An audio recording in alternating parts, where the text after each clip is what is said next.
So this is going to be on how to gradually ascend the different tiers and the different levels of reality using a simple object. So we have this, but really anything would work. I went through a phase where I really liked mops, especially a wet mop. Like having water on the end of a stick is a really awesome device.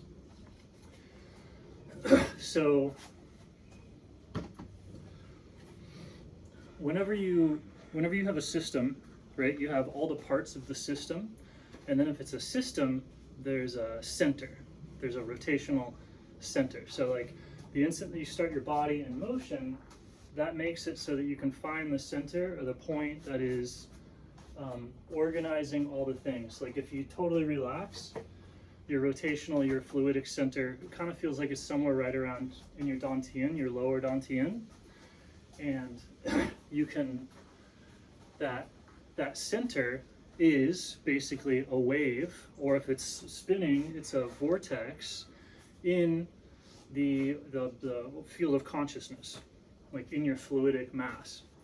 So when you spin, you want to, like if you want things to go the way that you want, like if you want your sports plays to work out, if you want your shots and everything to work out, you have to be correct at this higher level of reality. And if you're correct at this higher level of reality, in that if you're moving the center, because the center is what's going to move all the parts, and so if the center accomplishes the goal that you want, the parts will get there. Like the parts are just the downstream effect of the center. Like my arms do what they did because I'm moving my center. Now if I move my arms, my center is also subtly moving, but it's not moving very much. So anytime that I want to move like the whole thing, the center starts to move. So if you're going to do meditation or something like that, you want to be mindful of the center and not get pulled into any of the parts, because getting pulled into any of the parts is delusional. It's not delusional, but it's looking at a you're like looking at the pattern in the surface of the water rather than feeling what the pattern is doing or what's moving it, right? So like it's your reality is, it's like, you know, you have the surface of consciousness, and then the surface of that consciousness has waves, and you can think of those waves as like ones or zeros, like on a computer screen, or like pixels on a screen, or ones and zeros in a computer code. And so the pattern of the waves on the surface of your consciousness is you go, oh, that's an object, there's an event, oh, there's empty space. You go, oh, there's empty space. This experience here of empty space is just it's a pattern on the surface of consciousness. And the pattern is put into your consciousness by your sense organs. So your sense organs are creating the pattern, or at least mine are, of empty space right here, and then my sense organs create the pattern of an object that I can pick up. So when you're looking at when you're working with parts, when you're working like with objects, you're working at the lowest level of consciousness. So the next higher up level of consciousness is, you know, a stick is probably the best way to find it, but I don't know if I have a stick.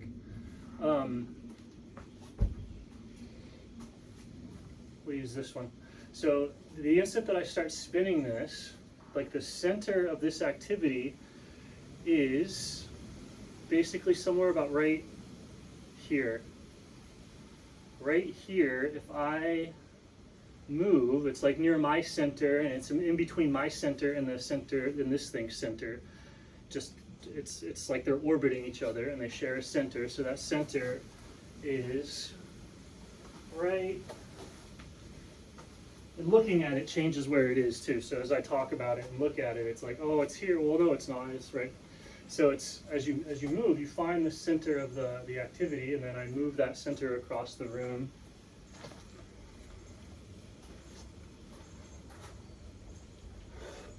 And so at this, if you want to see this in a combat sense, it's instead of trying to like strike, if I'm operating from the standpoint of centered, if I'm centered, if I'm feeling my consciousness instead of seeing it, then I see this, my activity here is a wave pattern in consciousness, all of it together. It's a wave pattern with patterns on top of it, but the wave that I feel is one single event. Because I've grabbed this and I'm moving, this is one single event in my field of consciousness, and for the most part it's right here. So if I want to strike, I have to remain centered, and then I will actually project my center into the person's face, or wherever I want to do it. I want to project my center, and they will not be able to stop it. And if they do stop it, since I'm projecting my center, the instant that they come into contact with an object that my center is controlling, my center will automatically, it'll continue to go, and that will make all the parts move, and the counter will come out, or the appropriate movement will come out, because you're not trying to do something with an object, you're actually moving reality itself. And so again, we're tool users, so this what I'm talking about is very hard to like move the center without a tool. You can't move it very much, but without a tool, you can still throw the punches and stuff, and it's also a state of like no fear. You can't be worried about what they're going to do. It doesn't even make sense to be worried about what they're going to do, because you're in control when you're moving from a center. So basic practices of like staying in this state of consciousness would be to find the center with a flow toy or an object, and then just see if you can move the center across the room, or to walk with it for 10, 20, 30 minutes, or as long as you're able to do that, and see if you can just actually one day, the goal would be to remain in the place of control rather than on the level of manifestation, or on the level of form, or on the level of like perceptual pattern. Okay, so this center, the dantian, is one level above perceptual patterns. So as I move my center, if there was like somebody there, I would throw at any point, wherever I am, I can throw the center out so it stops rotating it, and then I send it, and since I'm sending it, it's going to move my whole body. My center is going there, so this center, the whole system has to follow the center. So if I find my center and I project it, then what's going to happen is that this thing, since it already is moving, is going to be the first thing that chases the center. And then that is, I don't know how to explain it, but it's that's when you're at that center level, anything, as long as your center is not violated, like even if you get slammed in the face, if you're centered, it just redistributes. There's no such thing as like hitting you. There's no such thing as a wrong action from the level of form if you're in the level above that.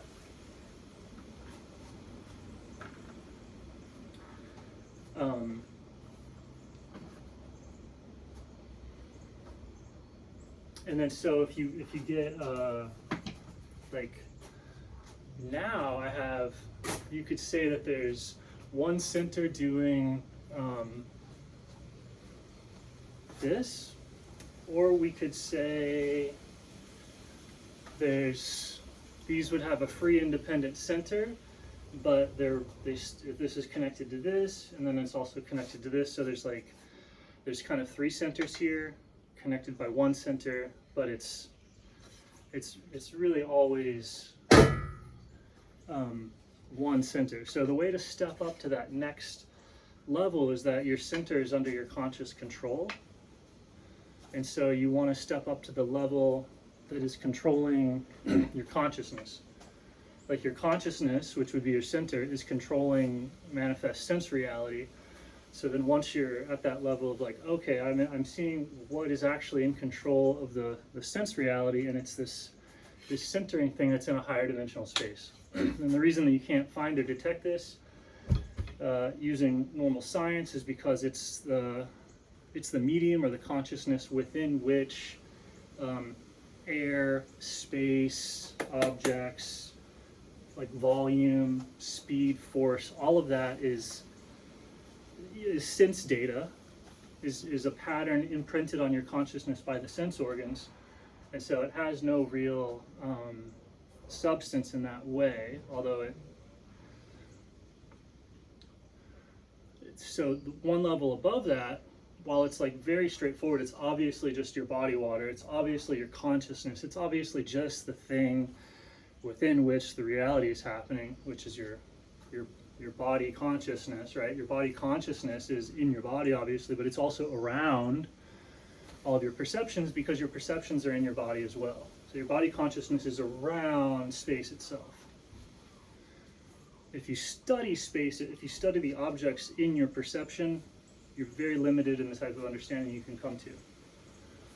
But one thing above that, which is like outside of the realm of materialism, is where you'll find your fluidic mass or your dantian, and this is not special. It's like kind of a no-duh. It's kind of a no-duh. And so from above that, you go to the next level of control. So just like all manifest forms are in your perception, it's all that center moving. One level above that gives you the thing that's controlling all the personality. And so that's even more abstract, more no-duh. And the only way that you can find that is in communion. So you take two different consciousnesses or two different beings, a relation. Otherwise, you're just relating yourself. Once you find relationship with other people and you come up, so you find that center that's moving both of you, the same way that, like, when I do this, I have a single center that's controlling me and the club. And I'll find that actually that single center is controlling all of my perceptions, because as I move, my perceptions change. The whole field of reality shifts as I shift my center around, and it's just a wave going through like the infinite space of consciousness. One level up from that, and you get to the collective mind. So you can go up a mind, like just becoming a sports team is a good example, or a church, or even a company. You have that company consciousness, or the sports team's consciousness is the mind, a single mind that's controlling all of the people, or a functioning country. Like if a country or a civilization or even a race starts to collapse, it's because you're losing this higher level of mind. And then that higher level of mind makes it so that the centers all fly apart. The same way if somebody cracks me in the head while I'm doing this, the level of mind that controls all the objects in my perception falls apart. So it's like, oh, I drop the object I'm holding, or even I go unconscious. I lose my field of vision. I lose perceptual connection.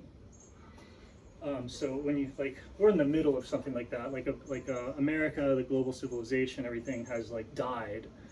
And so that collective unity, the hive mind, the higher consciousness has died, and so all the individuals are coming apart, flying out, and all that. So that's where you get the social strife, the social tension. But you can keep going up, and the easiest way to get as high up as possible is you like find a person who's like 100% opposed to you, like two clashing or warring personalities, and through the act of like forgiveness, love, or whatever, you come up to this shared perspective of like both of us. And that shift in perspective is just as it's like very powerful, but there's no longer you have to let go of you. If you really want to control the situation, you have to let go of you, and the things that's controlling you is as identified with you as it is everybody else. So you get a massive amount of control, but because there's no self-serving consciousness at that level, it's very difficult to act. It's very difficult to do things at that level. Because not only is everything sort of like perfect, so that you don't need to manipulate it very much, but if you were to manipulate it, your actions have to be for like the highest collective good, and it's just as functional as like your center of your body makes it so that you take care of your hand just as much as you take care of your feet or your head or anything. There's no, like, you don't do something that's good for one area and bad, like you can, but that's called schizophrenia, death, mental illness. Like, it's not a good thing. So if you're spiritually healthy, when you obtain that spiritual perspective, like 3 levels up or whatever, you have that. And so so you have, you know, the sense realm, where you go up into the fluidic center, your consciousness, the wave that is you.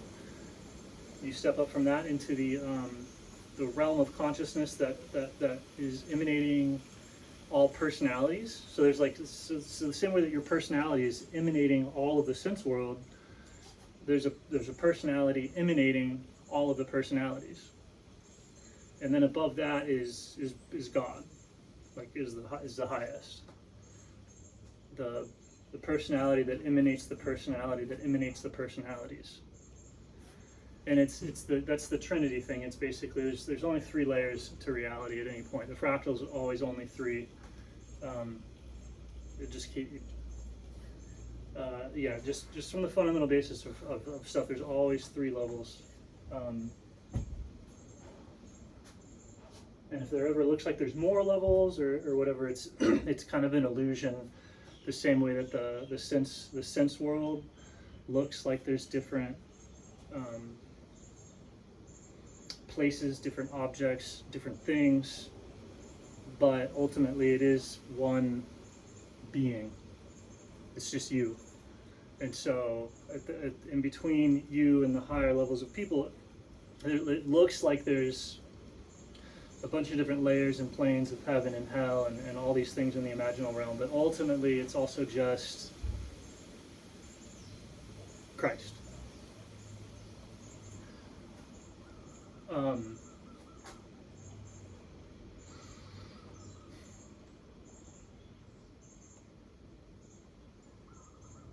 And yeah, so you can start exploring that stuff pretty easily just with a stick is really most awesome. And you just kind of play with that until it's second nature.